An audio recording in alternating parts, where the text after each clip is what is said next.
어떤 결정은 소리 없이 내려집니다. 싸움도 없고 눈물도 없고 다만 고개를 끄덕이는 순간만 있습니다. 그런데 그 조용함이 더 오래 마음에 남습니다. 의사의 말은 길지 않았습니다. 낮 시간에 혼자 계시는 건 위험합니다. 그 한 문장 앞에서 의사도 준호도 아버지도 말이 없었습니다.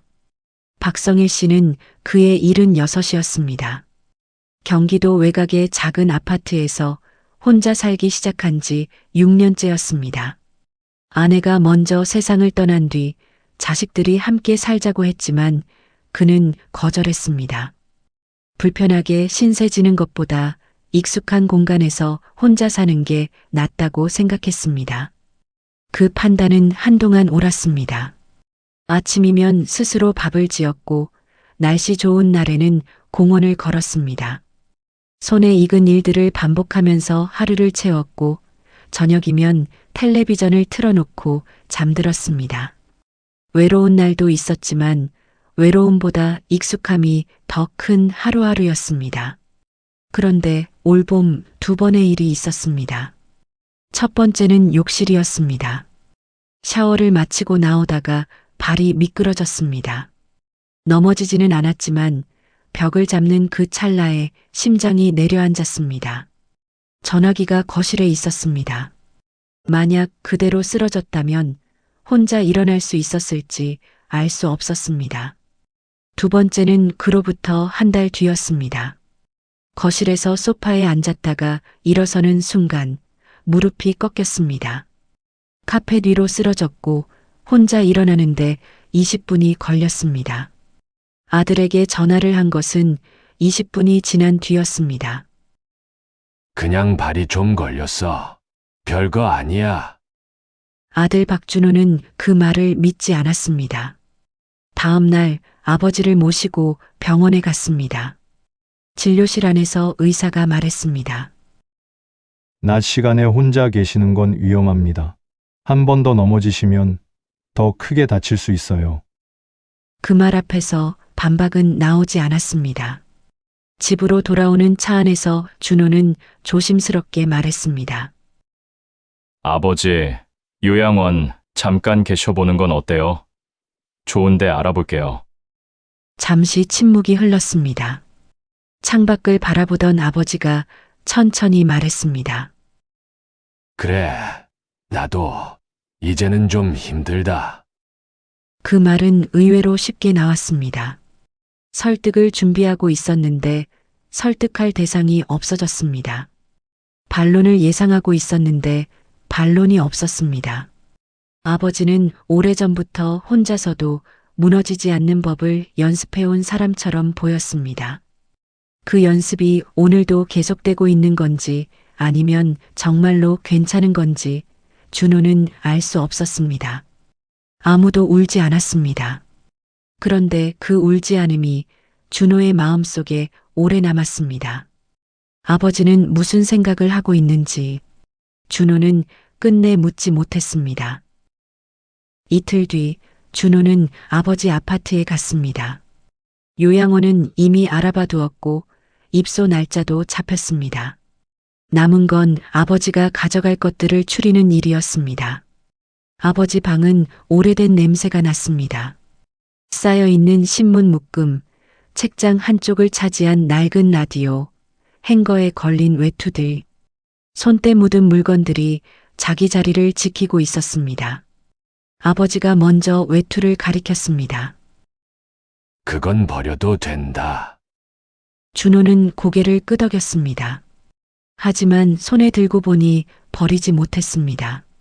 낡긴 했지만 멀쩡했고 아버지가 즐겨 입던 것이었습니다. 조용히 상자에 넣었습니다. 라디오 차례가 됐습니다. 아버지는 그것을 바라보며 말했습니다. 요즘 누가 라디오를 들어? 그러면서 웃었습니다. 가볍게 아무렇지 않게 웃었습니다. 그 웃음이 준호를 머뭇하게 만들었습니다. 쉽게 던진 말인데 왠지 그 뒤에 무언가 더 있는 것 같았습니다. 하지만 아버지는 이미 다른 쪽을 정리하고 있었습니다. 옷을 개면서 아버지가 말했습니다. 짐 많이 가져갈 필요 없다. 거기 다 있다더라. 준호는 대답 대신 옷을 한 번 더 접었습니다. 그 오후 두 사람은 별다른 대화 없이 방을 정리했습니다. 버린다고 한 것도 일부는 상자에 들어갔고 가져간다고 한 것도 일부는 한쪽에 남겨졌습니다. 상자에 들어가는 건 물건인데 준호는 자꾸 다른 것도 함께 접히는 것 같았습니다. 그날 준호는 몰랐습니다. 아버지가 끝까지 손에서 놓지 않던 게 무엇이었는지. 입소날은 흐린 날이었습니다. 준호의 아내 민정이 함께 왔습니다. 차에 짐을 실으면서 셋은 별다른 말이 없었습니다. 아파트 엘리베이터 안에서도 조용했습니다. 차 안에서 준호는 설명을 덧붙였습니다. 거긴 식사 잘 나온다더라고요. 의사도 자주 온대요. 스스로도 알고 있었습니다. 말이 너무 많다는 걸. 하지만 멈추기가 어려웠습니다. 아버지는 그때마다 고개를 끄덕였습니다. 그래, 너희도 일하러 다녀야지. 그 말이 무겁게 들렸습니다. 고마워한다는 말처럼 들리기도 했지만 동시에 무언가를 정리하는 말처럼 들리기도 했습니다. 자식들에게 짐이 되지 않으려는 사람이 오랫동안 익혀온 문장 같은 것. 요양원은 생각보다 밝았습니다. 복도에 햇살이 들어왔고 직원이 친절하게 안내했습니다. 방은 작지만 정돈돼 있었습니다. 침대 하나, 작은 장롱 하나, 창가에 작은 협탁. 짐을 풀었습니다. 민정이 이불을 정리했고 준호는 옷을 장롱에 넣었습니다. 아버지는 그 사이 창밖을 바라보고 있었습니다. 창 너머로 작은 마당이 보였습니다. 나무 한 그루, 벤치 하나. 준호가 이불을 한 번 더 펴주었습니다. 필요하지 않은 행동이었습니다. 이미 잘 정리돼 있었으니까요. 하지만 손이 저절로 움직였습니다. 무언가를 하고 있어야 했습니다. 불편하면 바로 말하세요. 목소리가 너무 빠르게 나왔습니다. 아버지는 짧게 웃었습니다. 걱정 마라. 나 괜찮다. 그날 그 말이 유난히 쉽게 들리지 않았습니다. 준호는 나오면서 몇 번 뒤를 돌아봤습니다. 아버지가 침대 가장자리에 앉아 있었습니다. 두 손을 무릎 위에 올려두고 창밖을 바라보고 있었습니다. 차에 올라탄 뒤 민정이 조용히 말했습니다. 아버님, 많이 힘드실 것 같아. 준호는 대답하지 않았습니다. 대신 시동을 걸었습니다. 100m에서 요양원 건물이 멀어졌습니다. 아버지가 괜찮다고 말하는 건 처음 있는 일이 아니었습니다. 욕실에서 미끄러졌을 때도, 거실에서 쓰러졌을 때도 아버지는 괜찮다고 했습니다. 그 말이 진짜 괜찮다는 것인지, 괜찮아야 한다는 것인지 준호는 한 번도 제대로 확인해 본 적이 없었습니다. 오늘도 확인하지 못했습니다. 그날 가장 무거웠던 건 결국 묻지 못한 것이었습니다. 그날 저녁 집으로 돌아왔습니다. 현관문을 열었을 때 준호는 잠깐 멈췄습니다. 평소와 다를 게 없는 집이었습니다. 하지만 명절마다 주말마다 들렀던 아버지의 자리가 어딘가에 있었는데 그 자리가 오늘부터는 다른 곳이 됐다는 걸 준호는 현관에 서서 처음 실감했습니다. 며칠이 지났습니다. 걱정 전화를 받지 않아도 됐습니다. 퇴근길에 서둘러 오지 않아도 됐습니다. 낮에 아버지가 넘어지진 않았을까, 밥은 드셨을까 생각하지 않아도 됐습니다. 솔직히 말하면 조금은 안심이 됐습니다. 그런데 며칠이 지날수록 그 안도감이 조금씩 무거워졌습니다. 준호는 그 결정을 아버지를 위해 한 것일까?